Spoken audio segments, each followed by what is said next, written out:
Sumanthiran. Thank you, Honourable Deputy Speaker, for the opportunity to say a few words on the adjournment motion presented by the Janatha Vimukthi Peramuna. This issue of abolition of executive presidency, as all the speakers before me have adverted to, has been there for quite some time. It has not just been there, but it has had the endorsement of our people at every presidential election. And so the mandate of the people to abolish executive presidency has been with us for quite some time.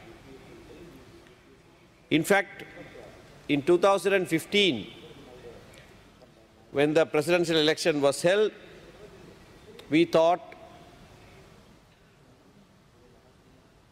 the executive presidency as a system of government will be abolished very soon. But unfortunately,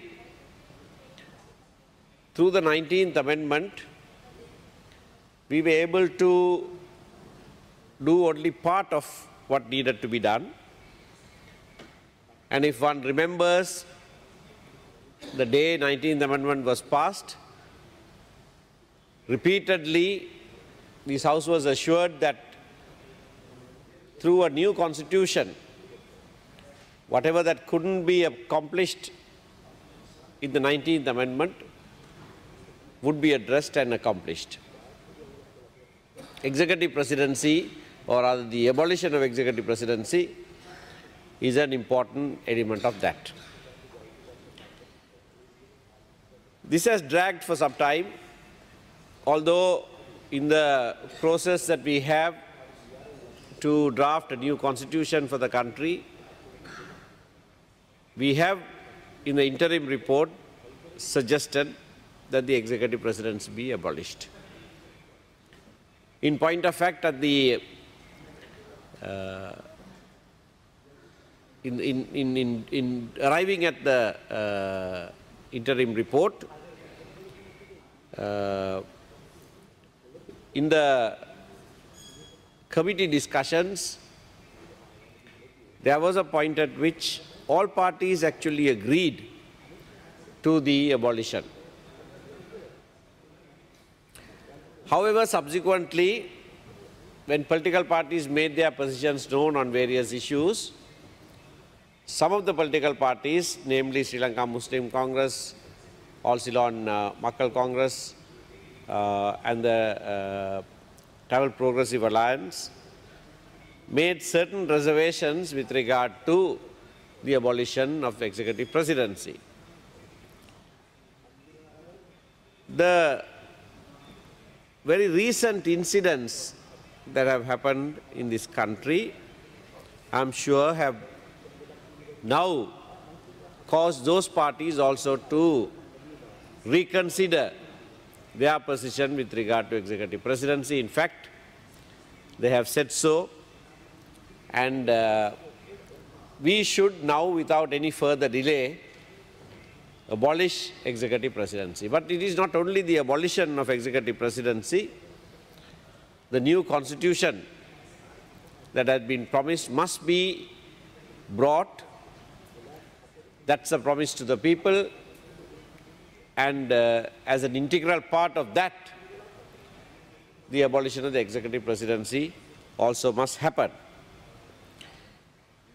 While the process to enact a new constitution was being delayed,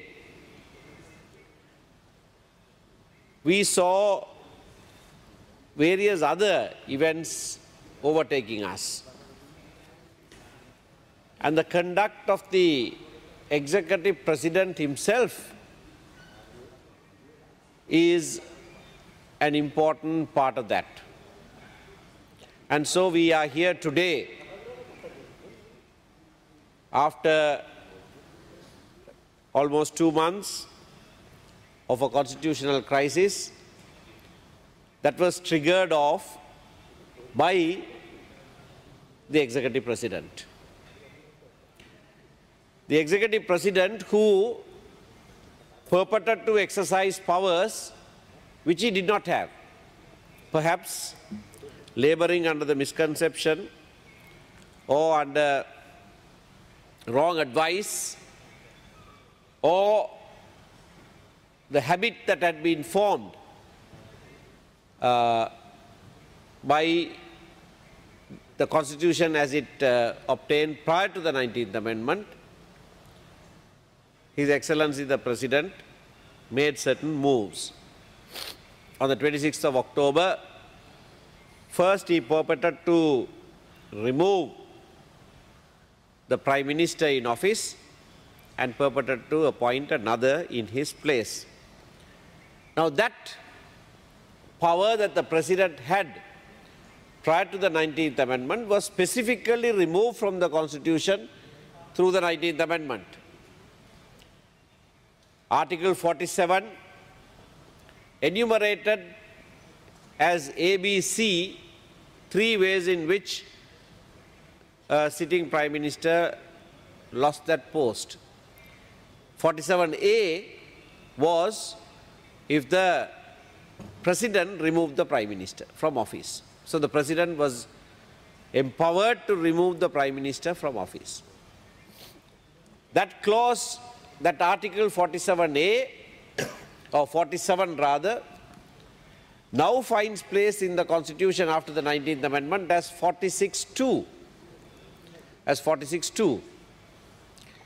And in 46(2), there are only two situations that are listed, instead of the three that was there prior to that.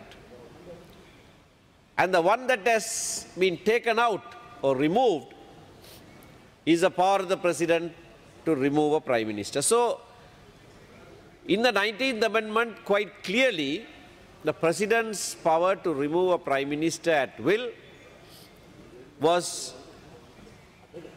repealed, was taken out, and the President no longer has that power. Nevertheless, that act was done. This House, subsequently on the 14th of November, declared that act to be unconstitutional and illegal.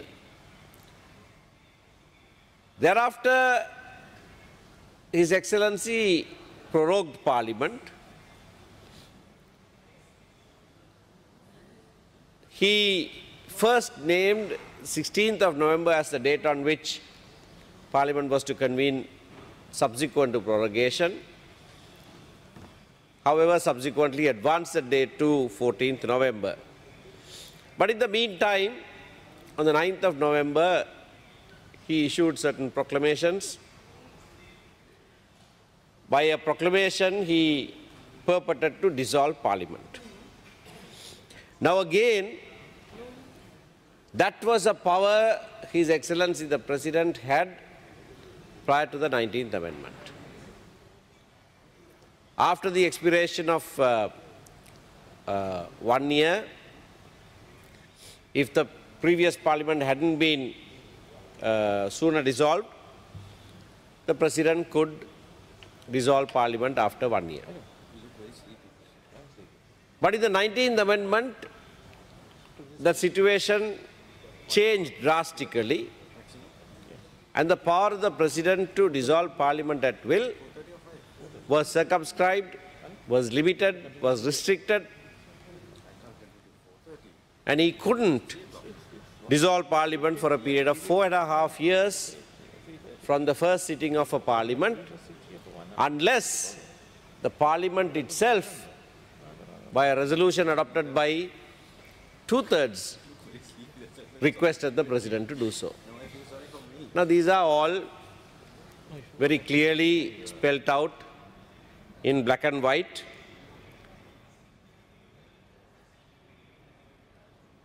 Unfortunately, though, disregarding these clear and specific provisions that had been brought in by the 19th Amendment, His Excellency purported to dissolve Parliament.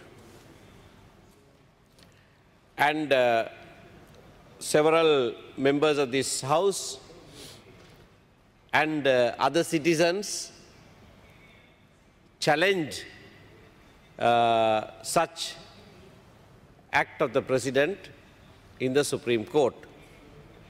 Now, that again was made possible because in the 19th Amendment, the immunity that had, the blanket immunity that the President had previously had been relaxed. And a citizen could invoke the jurisdiction of the Supreme Court by a fundamental rights petition against the official acts of the President. Now, that is the application or applications that were heard by the Supreme Court, eventually by a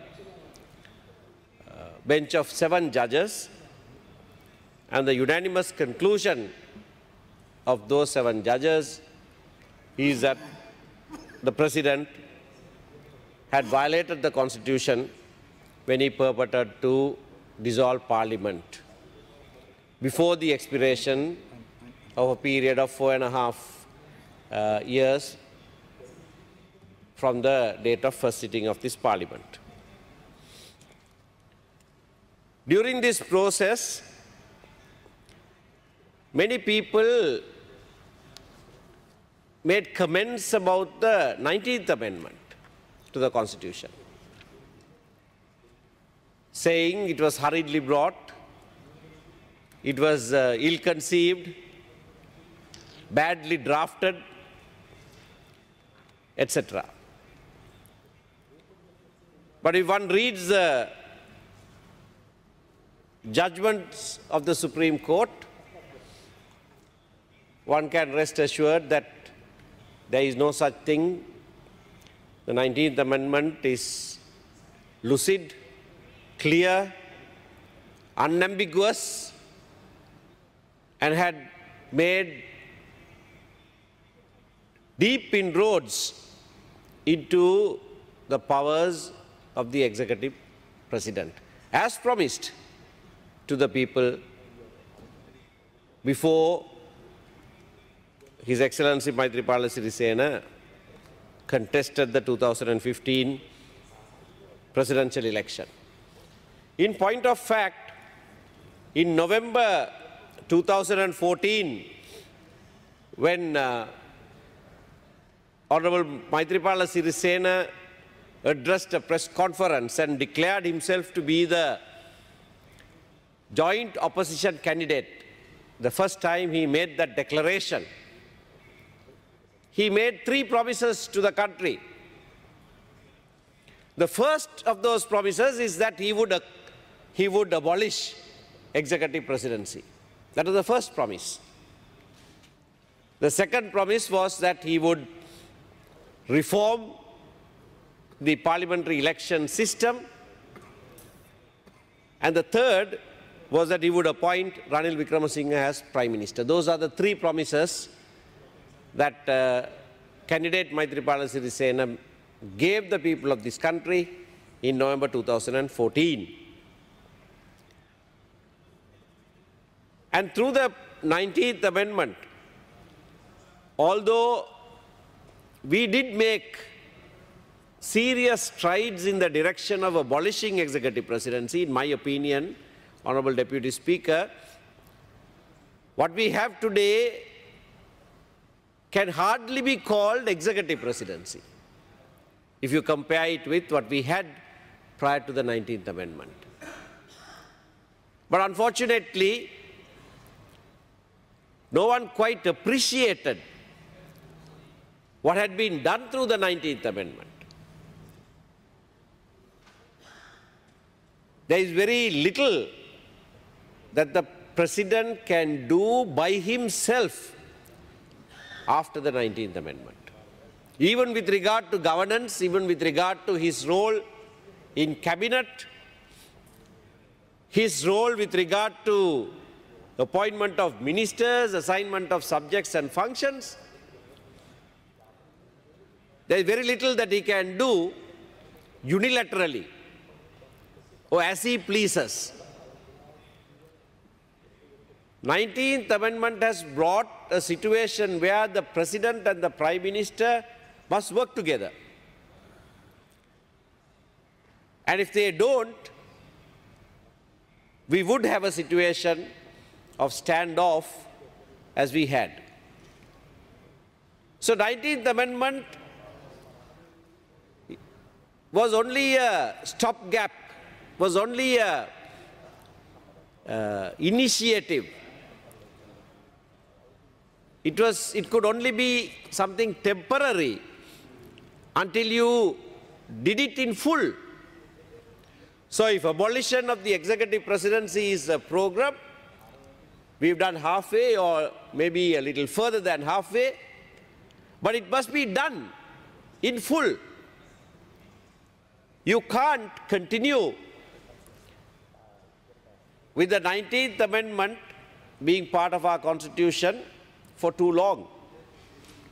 We will face situations like we faced in the last month or so. So this must change.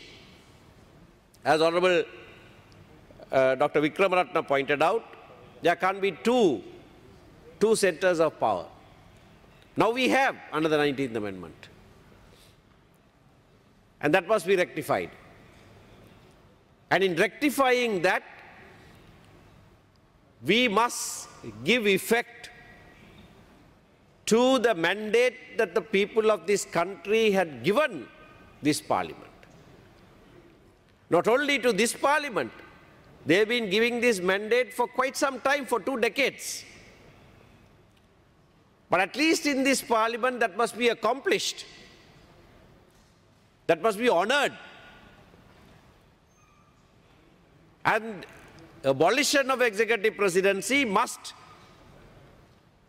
necessarily form an important part of the new constitution that we enact in this parliament, or through a process of this parliament and a referendum. That too is a promise, and that must be accomplished. Many people think that the time has run out, the opportunity has been missed, that it is now not possible to enact a new constitution. I don't think so. I think the lessons that we learnt in the last 50-odd days will be useful in members of this House and the citizens of this country, the voters of this country, deciding on the enactment of a new constitution. The views of the experience of this country over the last few days or last month or so should not be wasted, should not be in vain. There have been some sideshows also, and I'm sure the citizenry has watched those sideshows also. The sideshows are that in this whole process, anybody who does not belong to the majority community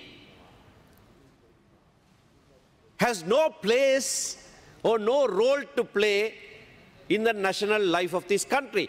That is a not so subtle message that keeps getting communicated to the country. So, for instance, if I, Sumanthiran, plays a role with regard to these matters, that is a message that is given. Hidden behind that is the message, how dare he, a Tamil, play a role in the national life of our country? That's a question. Most often unarticulated question. Some articulate it also. And these sideshows have also been watched by our people.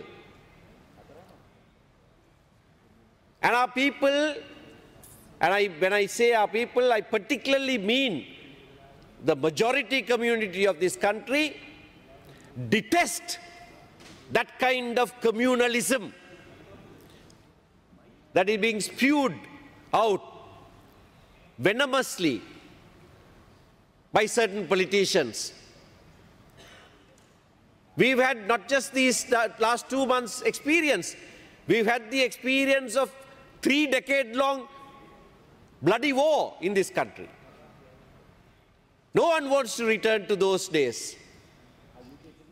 And if that is to be achieved, then one must realize that every citizen of this country, whatever be his ethnicity, his language, where he lives, he has an equal stake in the affairs of this country. There is no second-class citizen of this country. All are equal is a proposition that I think our people have embraced, and they know the value of that. And that is why I say, when in these sideshows, these attempts are made to whip up base communal feelings, our people will reject them. And reject they must. And when a new constitution is presented as, amongst other things, a solution to the national question, the Tamil national question that has plagued this country for 7 long decades, we will have a verdict from our people, not just from people who are numerically in the minority in this country, but from the majority community itself, rejecting these tribal, communal notions and endorsing that everyone in this country is equal and they must have due place and the facility to participate as an equal citizen in this country in all its affairs. You cannot be said to be disabled if you are a Tamil or a Muslim or a Christian or a Hindu, somehow inferior. Numbers don't give you status. Numbers don't give anyone any higher status. It is the commitment of a person to that country that gives him status. Our people have repeatedly, through democratic elections, informed this country that we are willing to live within a united and undivided, maybe even an indivisible country. And that therefore the others must acknowledge that readiness, must clasp that hand that has been stretched out by us. But if you don't do that, if anybody tells me I have no place to play a role in the national affairs of this country, that person cannot tell me that I must remain in this country. If I am not an equal citizen of this country, I cannot be held by force to be a citizen of this country. I would have every right to demand that I go my separate way. So the choice is that of the majority community. We have said very clearly what our position is. And by our acts and deeds, even in the last few days, we have shown that we are willing to participate and live as full citizens of this country. The choice is with those who don't want to accept that offer. They are the ones who will be responsible if the country doesn't progress, if it regresses. And so on this opportunity, when we discuss the very important issue of abolition of executive presidency, Mr. Deputy Speaker, I want to bring to the attention of this House and the country that must be a necessary part of the new constitution that we make, because a constitution is a social contract between the peoples who live in this country. So far, we have not had a social contract to which all the peoples of this country have consented to. And we still have that opportunity. Time may be short, but quite sufficient for us to do that. And I appeal to all that we don't squander that opportunity, that we use that opportunity, that we abolish executive presidency and make a new constitution for the country where all the people will be equal and share power in an equal way. Thank you. Thank you.